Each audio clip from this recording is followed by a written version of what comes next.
সেই ছোটোবেলার স্মৃতিগুলোকে আরেকবার একটু পড়ে গেছে একটা, কিন্তু আমি শিওর এটার কিচ্ছু হয় নাই।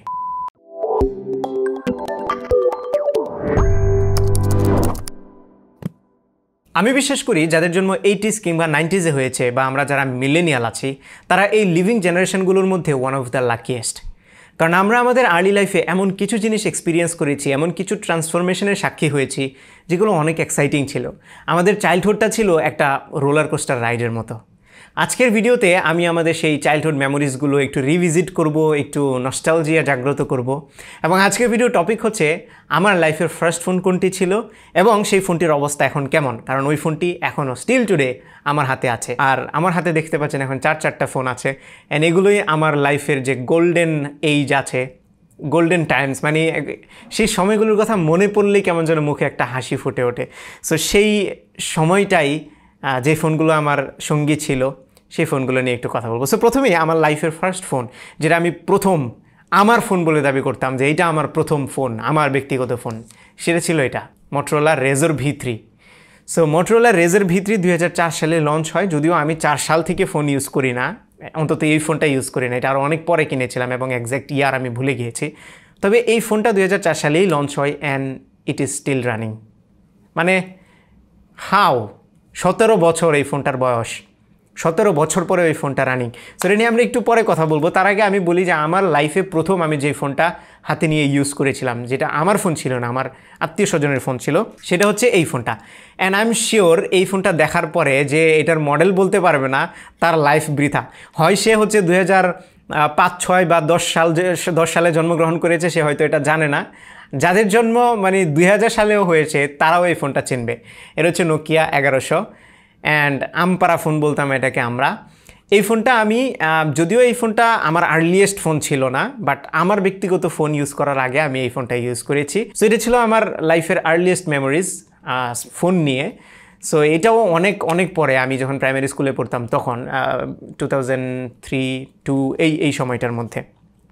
আমি জানি না এই ফোনটা কখন ইউজ করেছিলাম, এক্স্যাক্ট ডেট আমি ভুলে গেছি, বা 3-4 এই টাইমেই হবে আর কি। আর ফাইনালি যেটা বলছিলাম, আমার ফার্স্ট ফোন যেটা আমি বলতে পারি যে আমার ব্যক্তিগত ফোন, সেটা ছিল এই Motorola Razr V3। অ্যান্ড এই ফোনটা ওই সময়ের একটা আইকনিক ফোন ছিল। মানে আইফোন কি ভাই, ওই সময় এইসব আইফোন তো ছিলই না। ওই সময় এই ফোনটা যার হাতে ছিল সে লাইক সুপ্রিমলি প্রিমিয়াম একটা ফোন যেটাকে বলা যায়। ক্ল্যামশেল ডিজাইনের ফোন, খুবই ছোট, মাত্র 85 গ্রাম এটার ওজন, এবং এত স্মার্ট এই ফোনটা সেই সময় ছিল। এখনও স্মার্ট, মানে চিন্তা করা যায় হাতের মুঠোয় চলে আসে একটা ফোন। আর এটাতে ক্যামেরা আছে, যেই ক্যামেরাটা আপনি বোথ ওয়েজ ইউজ করতে পারবেন, পেছনে অন্য কারো ছবিও তুলতে পারেন, আর এটাকে ক্ল্যামশেলটা যদি ক্লোজ করে ফেলেন তাহলে সেলফি হিসেবেও ইউজ করা যায়। আর এখন আমরা ফোল্ডেবল ফোন দেখি যেটাতে 2টা স্ক্রিন থাকে, এটাতে কিন্তু সেই 2004 সালে 2টা স্ক্রিন ছিল, সামনে একটা মিনি স্ক্রিন অ্যান্ড ভেতরে আরেকটা স্ক্রিন। সো এই ফোনের স্পেকটা নিয়ে আমরা একটু কথা বলি। এই ফোনটির ডিসপ্লে হচ্ছে 2.2 ইঞ্চির 176x220 পিক্সেলের একটি TFT প্যানেল, এবং এটাতে 680 mAh এর ব্যাটারি ছিল। এটাতে 1000 ফোন নাম্বার সেভ করা যেত, তখন এইটাও একটা স্পেক ছিল। সেই সাথে এটাতে একটা VGA ক্যামেরা আছে, ভিডিও রেকর্ড করা যায়, অডিও রেকর্ড করা যায়। অ্যান্ড মোস্ট অফ অল এই ফোনটা একটা ফ্যাশনেবল এবং আইকনিক ফোন ছিল। এই ফোনটা one of the most selling phone, এখন till today one of the best selling phone, সবচেয়ে বেশি বিক্রিত ফোনগুলোর মধ্যে একটি হচ্ছে এই Motorola Razr V3। এবং আমরা এই ফোনটা দিয়ে আজকে একটা ছবি তুলে দেখব যে এটার ক্যামেরাটা এখনও কেমন। ওকে, সো ছবিটা তুললাম, আপনারা দেখুন ছবির কোয়ালিটি, যদিও ব্যাকগ্রাউন্ডে অনেক লাইট, যে কারণে হয়তো অত ভালো আসতেছে না, ভালো লাইটে তুললে হয়তো আরেকটু ভালো আসতো। সো এই ছবিটা আপনারা দেখে নিন 2004 সালের ফোনের ক্যামেরা কোয়ালিটি কেমন ছিল। আর সেই সময়ের এই ছবি তুলতেই মানে মনটা জুড়াই যেত।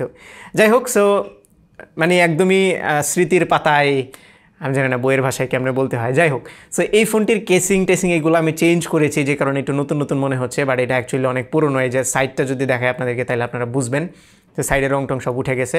স্টিল এই ফোনটা রানিং, যেটা in it self is a miracle. So এটা ছিল আমার ফার্স্ট ফোন। আপনারা কে এই ফোনটা ইউজ করেছেন বা ইউজ করতে চান একটু কমেন্টে জানিয়ে দেবেন, কজ ইটস রিয়েলি স্মার্ট। এবার আমি চলে যাই আমার লাইফের সেকেন্ড যে ফোনটা আমি ইউজ করেছিলাম সেটাতে। অ্যান্ড এই ফোনটাও অনেক বেশি আইকনিক, সেটা হচ্ছে Nokia N70। যদিও এই ফোনটা আমার না, আগে বলে দিই, কারণ আমার ফোনটা হারিয়ে গিয়েছে। এটা আমি এখন অনেক কষ্টে কালেক্ট করেছি এক জায়গা থেকে। সো এই ফোনটাও এখনও রানিং, এবং এটা লঞ্চ হয়েছিল 2005 সালে। এটা ছিল আমার সেকেন্ড ফোন। এবং এই ফোনটা আমি খুব বেশি সময় ইউজ করিনি, মোটরোলাটাও খুব বেশি সময় ইউজ করিনি, 3-4 মাসের মতো বা 6 মাসের মতো ইউজ করেছিলাম, এইটাও সেম। সো এই ফোনটার যে স্পেক আছে সেটা আপনাদেরকে একটু জানাই। এটা ডিসপ্লেটা হচ্ছে 2.1 ইঞ্চির 176x208 পিক্সেলের, এটাও TFT প্যানেল, এবং এটার ব্যাটারি ছিল 970 mAh, যেটা নোকিয়ার আইকনিক ব্যাটারি, এবং এই ফোনটিতে 22 মেগাবাইট ইন্টারনাল স্টোরেজ ছিল। Can you imagine 22 megabyte. সেই সাথে এটাতে 2 মেগাপিক্সেলের একটি ক্যামেরা ছিল।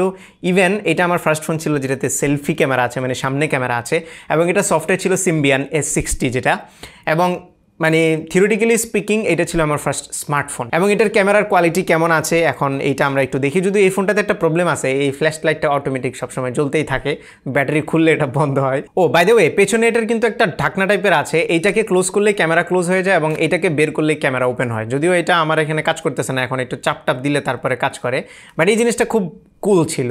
ক্যামেরাটা ঢাকা থাকতো আর যখনই ছবি তুলতে হতো জাস্ট এটা স্লাইড করতাম আর ছবি তুলতাম। এই যে ক্যামেরা ওপেন হয়ে গিয়েছে। সো আমরা এখন একটা ছবি তুলি। সো এই হচ্ছে নোকিয়া N70 দিয়ে তোলা এখনকার ছবি। বাই দ্য ওয়ে, এটাতে কিন্তু এক্সটার্নাল মেমোরি কার্ডও লাগানো যেত, এবং বড় সাইজের যে মেমোরি কার্ডটা সেটা। সো এই হচ্ছে সেই সাইজ। আমার এখানে 2 গিগাবাইটের একটি মেমোরি কার্ড লাগানো আছে, যেটাকে MMC মেমোরি কার্ড বলা হয়। এবং 2 গিগাবাইট সেই সময় যে কি ছিল বিশ্বাস করতে পারবেন। আমারটাই যদিও 1 গিগাবাইট ছিল, মানে 1 গিগাবাইট, এটাতে 2 গিগাবাইট লাগানো আছে। সেই সময় 2 গিগাবাইট থাকা মানে সারা দুনিয়া আপনার ফোনের মধ্যে আছে, এরকম একটা ব্যাপার ছিল। কারণ ওই সময় আমরা 128 মেগাবাইটের মেমোরি কার্ড ইউজ করতাম, 512 মেগাবাইটের মেমোরি ইউজ করতাম। সো সেই জায়গাতে 1 জিবি 2 জিবি, ওয়াও। সো এই ফোনটা নিয়েও আপনাদের মতামত জানান। এটা যদিও নোকিয়া N70 অরিজিনালটা না, এটা হচ্ছে নোকিয়া N70 পরে আরেকটা ভার্সন বের হয়েছিল, মিউজিক্যাল এডিশন প্রবাবলি। সো এই মিউজিক্যাল এডিশনটা আমি পেয়েছিলাম আমার হাতে, বাট আমি যেটা ইউজ করেছি সেটা রেগুলার এডিশনের ছিল, আর এটা সিলভার কালার, আমারটা ছিল ব্ল্যাক কালার। সো এই হচ্ছে নোকিয়া N70। আপনাদের কী স্মৃতি আছে এই ফোনটি নিয়ে একটু কমেন্টে জানিয়ে দিন। আজকের ভিডিওতে আমি ফাইনাল যে ফোনটি নিয়ে কথা বলবো, এবং আমার লাইফের সবচেয়ে ইম্পর্ট্যান্ট মোমেন্ট এবং সবচেয়ে বেশি স্মৃতি যে ফোনটিকে নিয়ে সবচেয়ে বেশি সময় আমি যে ফোনটি ইউজ করেছি, এবং আমি বলবো আমার লাইফের একটা ব্রেক থ্রু যে ফোনটির মাধ্যমে এসেছিল, সেটা হচ্ছে এই ফোনটি। এটি নোকিয়া E65, এবং এই ফোনটি কিন্তু তৈরি করা হয়েছিল বিজনেস পিপলদের জন্য, নর্মালি বিজনেস পারপাসে যারা ফোন ইউজ করে তাদের জন্য। খুবই প্রিমিয়াম সেগমেন্টের একটি ফোন, এবং যারা খুব মানে সিইও লেভেলের লোকজন আছে তাদের জন্য এই ফোনটি তৈরি করা হয়েছিল। যদিও আমি ওই সময় সিইও কিছুই ছিলাম না, বাট মার্কেটিংটা করা হতো অ্যাজ এ বিজনেস ফোন, কারণ এটার ভিতরে বিজনেস রিলেটেড অনেক অ্যাপ্লিকেশনস আছে যেগুলো সম্পর্কে আমি কিচ্ছু বুঝতাম না, লাইক কুইক অফিস। মানে ওই সময় তো মানে MS অফিস বলেন, এইসব জিনিস সম্পর্কে আমার কোনো আইডিয়াই ছিল না। সো এটার ভিতরে কুইক অফিস নামের একটা অ্যাপ ইনস্টল করা আছে, যেটা দিয়ে হচ্ছে ডকুমেন্ট ফাইল, প্রেজেন্টেশন ফাইল, এগুলো সব ওপেন করা যায়, এক্সেল ফাইল থেকে শুরু করে সব কিছু ওপেন করা যায়। এটাতে ওয়্যারলেসলি প্রিন্ট করা যায়, এবং এটা ছিল আমার ফার্স্ট ফোন যেটাতে ওয়াইফাই ছিল। আই মিন 2008 সালের দিকের কথা, 8-9 সালের। সেই সময় এটাতে ওয়াইফাই ছিল, ওয়্যারলেসলি প্রিন্ট করা যেত। সেই সাথে আরও অনেক অনেক অনেক ফিচার আছে এটার মধ্যে, যেগুলো নিয়ে কথা বলতে গেলে অনেক বড় হয়ে যাবে ভিডিও, আমি এত লম্বা কথা বলবো না। স্টিল এই ফোনটা নিয়ে মানে আমি স্মৃতির কথা বলতে গেলে হারাই যাব আমি। আমার সবচেয়ে বেশি ইন্টারনেট কি, ইন্টারনেট জগতে ঢোকা, ফেসবুক কি, ফেসবুক ওয়ার্ল্ডে আসা সেই 2008-9 সালে এই ফোনটি দিয়েই কিন্তু আমি সব কিছু করেছি। এবং আমার টেকনোলজি নিয়ে এত ইন্টারেস্ট, এত আগ্রহ, ছোটোখাটো যে জিনিসগুলো আমি শিখতাম, এক্সপ্লোর করতাম, এই সব কিছুই শুরু হয়েছিল আমার এই ফোনটা দিয়ে। এই ফোনটার স্পেকটা আমি আগে আপনাদেরকে বলি, তার আগে ডিজাইনটা একটু দেখেন। যদিও এই ফোনের মানে চেহারা এখন পুরো চেঞ্জ হয়ে গিয়েছে, উপর থেকে প্লাস্টিক খুলে বের হয়ে গেছে। আমি একবার কেসিংও চেঞ্জ করছি, যে কারণে হচ্ছে উপরে আঠা খুলে গেছে, বাটনগুলো একটু মানে কাজ করে না ঠিক মতো, ডান পাশে যে ভলিউম বাটনগুলো আছে এইগুলো একটু ভেতরে ঢুকে গেছে। এটাতেও মেমোরি কার্ড লাগানোর অপশন ছিল, এবং এটাতে আমি মনে আছে আমার হায়েস্ট মেমোরি 2 জিবি ছিল। এবং এটা হচ্ছে একটা স্লাইড ফোন, সো এভাবে স্লাইড হয়। স্লাইডটা এখনও পর্যন্ত খুবই স্মুথলি কাজ করে, মানে অনেক স্মার্ট ছিল ফোনটা, হাতের মুঠোতে নেওয়া যায়। অ্যান্ড ট্রাস্ট মি, মানে এটি কীভাবে রেজিস্ট করা যায় বলেন এইরকম একটা ফোনকে। সো আমি একটু স্পেকটা আপনাদেরকে বলি এটার। এই ফোনটি ডিসপ্লেও 2.2 ইঞ্চির, তবে স্লাইটলি হায়ার রেজুলেশন 240x320 পিক্সেলের একটি TFT প্যানেল। এবং এই ফোনটিতে ইন্টারনাল স্টোরেজ ছিল 50 মেগাবাইট, আর র্যাম ছিল 64 মেগাবাইট। মানে ইন্টারনাল স্টোরেজ থেকে র্যামের পরিমাণ বেশি, উইয়ার্ড না? আর এক্সটার্নাল মেমোরি কার্ড লাগানোর অপশন তো ছিলই। সেই সাথে এই ফোনটিতেও Symbian অপারেটিং সিস্টেম ছিল, Symbian S60 9.0 প্রবাবলি ভার্সন ছিল। এবং এটাতে আমি প্রচুর পরিমাণে অ্যাপ ইনস্টল করতাম, যে কারণে এখনও অনেক অ্যাপ ইনস্টল করা আছে, আমার নিজ হাতে ইনস্টল করা অ্যাপ এখনও এটাতে অনেকগুলো আছে। যদি আমি মেনুতে ক্লিক করি তাহলে অনেকক্ষণ সময় নিয়ে মেনুটা ওপেন হয়। মানে সময় লাগে আর কি লোড হতে। এবং এটার হোম স্ক্রিনটা অনেক সুন্দর ছিল, 2টা লেআউটে হোম স্ক্রিন করা যায় এরকম, মানে অ্যান্ড্রয়েড ফোনে যেরকম আমরা হোম স্ক্রিনে আইকনগুলো রাখি এইরকম অপশন ছিল এটাতে। ক্যালেন্ডার, অনেক অ্যাডভান্সড ক্যালেন্ডার ছিল অর্গানাইজিংয়ের জন্যে। সেই সাথে এইটাতে যে হেডফোনটা লাগানো লাগতো সেই হেডফোনের সাইজ ছিল এইরকম বড়, যেটা কয়দিন পরে পরে ভেঙে যায়, তো এটা খুবই বিরক্তিকর ছিল। যদিও এটা মানে চার্জারটা চিকন পিনের, বাই দ্য ওয়ে আগের যে নোকিয়া N70 ওইটাও চিকন পিনের চার্জার, এবং এই চিকন পিনের চার্জার খুঁজতে যায় যে আমার কি মানে কি একটা অবস্থা হয়েছিল। বসুন্ধরা বলেন, মোতালে প্লাজা, তারপরে ইস্টার্ন প্লাজা, সব জায়গাতে খুঁজছি, আর যাকেই জিজ্ঞেস করি যে ভাই একটা চিকন পিনের চার্জার লাগবে, তারা এমন একটা লুক দিচ্ছিল আমাদের দিকে, আনবিলিভেবল রকমের।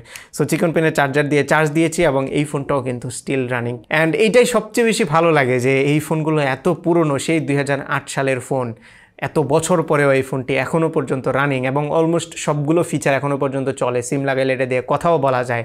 ব্যাটারি যদিও রিপ্লেস করা হয়েছে অগণিতবার, কারণ এই ফোনগুলোর একটাই প্রবলেম ছিল, ব্যাটারি ফুলে যেত, অগণিতবার ব্যাটারি চেঞ্জ করা হয়েছে। এবং আমি প্রায়ই অনেক সময় হঠাৎ করে যদি আমার মন খারাপ থাকে বা ছোটোবেলার কথা মনে পড়ে, তখন আমি এই ফোনগুলো চার্জ দিয়ে ওপেন করি। অ্যান্ড দেন এই ফোনের মধ্যে এখনও পর্যন্ত আমার সেই 2008-9 সালের মেসেজ আছে। হোয়াট উড আই সে, এই যে অনুভূতি, এই যে ভালো লাগা, এই যে ছোটোবেলার কথা মনে করা, আর এই যে নস্টালজিয়া, এটা আসলে ভিডিওতে বলে কি কোনোভাবেই এক্সপ্লেন করা পসিবল না। It's just impossible. এই ফোনটি যদিও আমাদের দেশে একটু আনকমন ছিল, অনেকেই হয়তো এটা নামও শুনেনি, দেখেওনি বা ইউজও করেনি। তারপরেও আপনাদের মধ্যে লাকি কেউ যদি এই ফোনটি ইউজ করে থাকেন তাহলে কমেন্টে জানান যে আপনার এক্সপিরিয়েন্স কেমন ছিল। এটা দিয়ে আমি প্রচুর গেম খেলেছি, প্রচুর ইন্টারনেট ব্রাউজ করেছি, মানে এইটার উপরে এত প্যারা আমি জীবনে দিয়েছি, মানে কি আর বলবো। এই ফোনটার প্রতি আমি অনেক বেশি কৃতজ্ঞ, এবং আমার বাবা কিনে দিয়েছিল এই ফোনটি, তার প্রতিও আমি অনেক কৃতজ্ঞ। সো এই ফোনটি দিয়ে যে গেমগুলো খেলেছি তার অনেকগুলো গেম এখনও পর্যন্ত এই ফোনটিতে ইনস্টল করা আছে, আমি আপনাদেরকে একটু দেখাবো গেম প্লে করে। এবং এই সেই ফোনগুলো, যদিও 4টা ফোন, এটা আমার ছিল না, স্টিল এটাকে ইনক্লুড করলাম। সো এই সবগুলো ফোন থেকে কী কী ফোন আপনারা ইউজ করেছেন এবং আপনাদের কী কী ফোন ছিল, সেগুলোর মধ্যে কোনোটা আপনার কালেকশানে এখন আছে কিনা, আপনার ফোনটা এখন রানিং কিনা, চলছে কিনা, এগুলো নিয়ে আমাদের ফেসবুকের গ্রুপে পোস্ট করতে পারেন, কমেন্টে জানাতে পারেন। আমাদের ফেসবুকের গ্রুপে আমি এই ভিডিওটি পোস্ট করে পিন করে দেবো, আমাদের পেজও পোস্ট করবো। আপনারা সেখানে গিয়ে কমেন্টে আপনাদের ভিডিওগুলো, আপনাদের ফোন যদি থাকে সেই ফোনের একটা ছোট্ট ভিডিও করে কিংবা সেই ফোনের একটা ছবি তুলে সেখানে পোস্ট করতে পারেন। ইনশাল্লাহ আমরা সবাই মিলে একসাথে আমাদের ছোটোবেলার স্মৃতিগুলো শেয়ার করব, স্মৃতিচারণ করব, কথা বলবো। আমি মানে কেমন যেন নস্টালজিক হয়ে যাইতেছি, খুব মানে বেশি অতিরিক্ত স্মৃতিচারণ করতেছি। ভিডিও অনেক লম্বা হয়ে গিয়েছে, সরি ফর দ্যাট, কারণ এসব বিষয় নিয়ে কথা বলতে গেলে আসলেই ফুরাবে না। তারপরেও আই হোপ আপনাদের এই ভিডিওটা আজকে ভালো লেগেছে, নিজেদের স্মৃতি কিছুটা হয়তো বা ঝালাই করে নিতে পেরেছেন, আর আমার আর্লি লাইফ সম্পর্কে হয়তো কিছুটা আপনাদের আইডিয়া হয়েছে। সো যদি ভিডিওটা ভালো লেগে থাকে তাহলে আপনার ফ্রেন্ডদের সাথে শেয়ার করবেন, সবাইকে জানিয়ে দেওয়ার চেষ্টা করবেন, এবং সবার সেই ছোটোবেলার স্মৃতিগুলোকে আরেকবার একটু পড়ে গেছে একটা, কিন্তু আমি শিওর এটার কিচ্ছু হয় নাই। ওকে, সো আজকে বিদায় নেই, মানে অনেক বেশি কথা বলে ফেলছি। এই ছিল আমাদের আজকের ভিডিও। আশা করি ভিডিওটি আপনাদের ভালো লেগেছে। যদি ভালো লেগেই থাকে তাহলে ভিডিওতে একটা লাইক দেবেন, কমেন্ট করে জানাবেন কেমন লাগলো। আপনার ফ্রেন্ডদের সাথে শেয়ার করতে একদমই ভুলবেন না, আর আমার চ্যানেলে সাবস্ক্রাইব তো মাস্ট। দেখা হবে পরবর্তী ভিডিওতে। টিল দেন টেক কেয়ার, আসসালামু আলাইকুম।